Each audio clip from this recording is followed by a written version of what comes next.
shimbiriyahow dabayla daruura dhexmaraya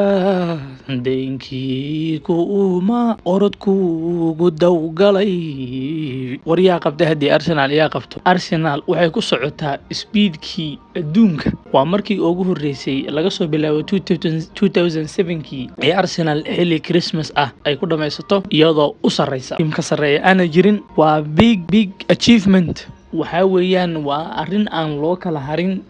dadaal ciyaaryahanada ka imaaday kalaabka ka yimid calanka ka yimid Arsenal haatan waxa leeyahay dadku indhaha ka fiirinayaan waxay leeyihiin waa Arsenal carruur yar bay wadataa team season intuu imaaday inta uu bilaabmay ayada ayaa ugu fiicneed hasaatee ma oran karno Premier League ayay qaadi kartaa umana qalanto iska irtaa in Arsenal ay tahay the best team in the Premier League right now inayna qaadi karaan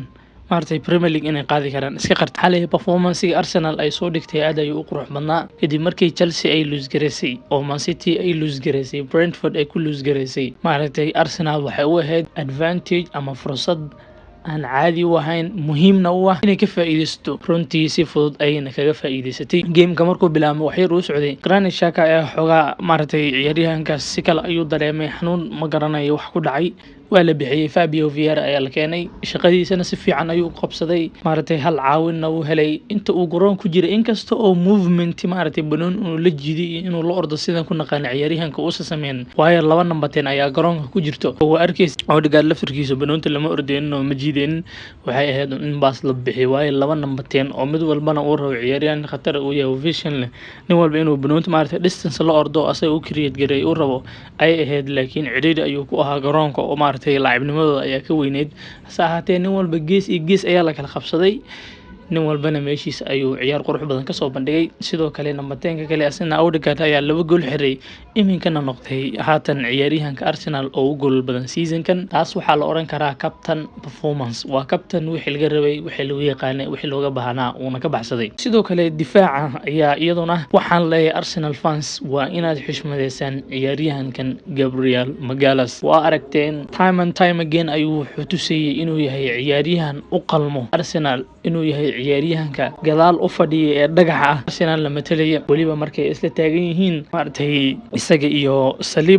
Saliba xalay waa arkayseen two mistakes ayuu sameeyay labadina waxa ka caawiyay Gabriel oo maartay recovery u sameeyay kana soo kabtay sidoo kale marka uu Gabriel Magalhaes uu khalad sameynayana waxa meesha u taagan Saliba oo waa laba ciyaaryahan oo aad isku fahansan maartay Arsenalna dhagaxyada meesha u taagan ah Zinchenko sidoo kale xalay khatar ayuu ahaa inkastoo xoogaa maartay mararkii u dambeysay ciyaarta ay dhamaanayso xoogaa ciyaaryahanka dal uu ka yar muuqday macawiista ka yar dhacisay hase ahaatee 80 minutkii garoonka uu ku jiray aad ay u fiicnaa wixii ka dambeeyay labada khalad uu sameeyo baa uga reebaya 10 daqiiqo mooyaane ciyaaryahanku isaguna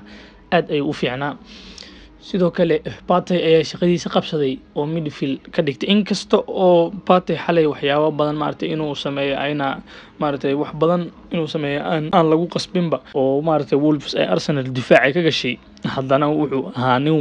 mar walba ninka marka uu meesha uu taagan yahay Arsenal lagu xishmeeyo Gabriel Jesus muxuu teamka u hayaa muxuu gool u xiri waayay ayaa la sooranayaa baaska xalay iyo orodka yaraay uu sameeyay goolka koowaad ku imaaday Balfiiri goolka labaadna sidoo ku imaaday Balfiiri ninkaas waxa weeyaan striker waa ka badan yahay Arsenal wuxuu u hayaa position fara badan wax walba dhabarku ku qaatay isaguna waa in lagu qaataa gool la'aanta ciyaaryahanka uuna u qalmaa Gabriel Martinelli xogaa isagana xalay yardaal ayaa ka muuqda imaado dhinaciisa intuu kala imaado in wax badan ayuu laga rabay inuu cross soo dhigo ayuu hadana maartay dhaxda intuu la soo aado ciyaaryahanka ama meesha maartay uu ka karosahay ama maantay baas aan loo baahnayn meesha ka bixinay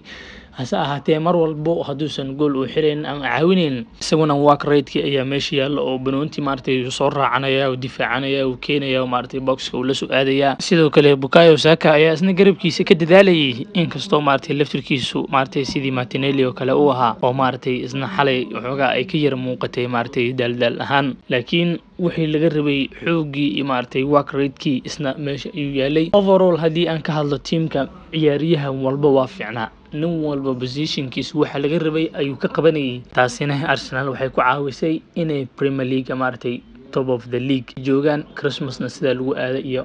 Christmasna maartay uu ugu imaado World Cup-na hadda lagu sii aado well done ayaan leeyahay Arsenal maartay dadka idinma aaminsano, laakiin waa inaad idinku lafihiina aamintaan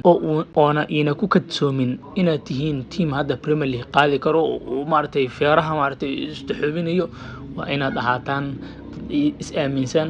aamusan sida kabtankiina oo kale Odegaard oo maaragtay kulan walba oo aad dheelaysaan aad badisaan. sidaa weeyaan sida ay dadka idinku aaminayaan, sidaa weeye sidii Leicester City oo kale ayagoo leh war waxan waa Leicester waxba ma qaadi kartee Premier League aad dheelaysaan maaragtay one of the best team in Europe na aad ku noqonaysaan. marka khiyaaray World Cup ayaa inagu soo fodle maaragtay sina aan aad ugu mashquuli doona oo maaragtay live aan soo gali doona xagga liiga waliba watch long anagoo sameynaya daawasho analyze gareynayo. mar dhowna waxaan soo sameyn doonaa video aan ku predict gareynayo World Cup yaa qaadi karo. marka isla socod wanaagsan haddana sida idinkaga tegayaa. Wassalaamu calaykum waraxmatullaahi wabarakaatuh.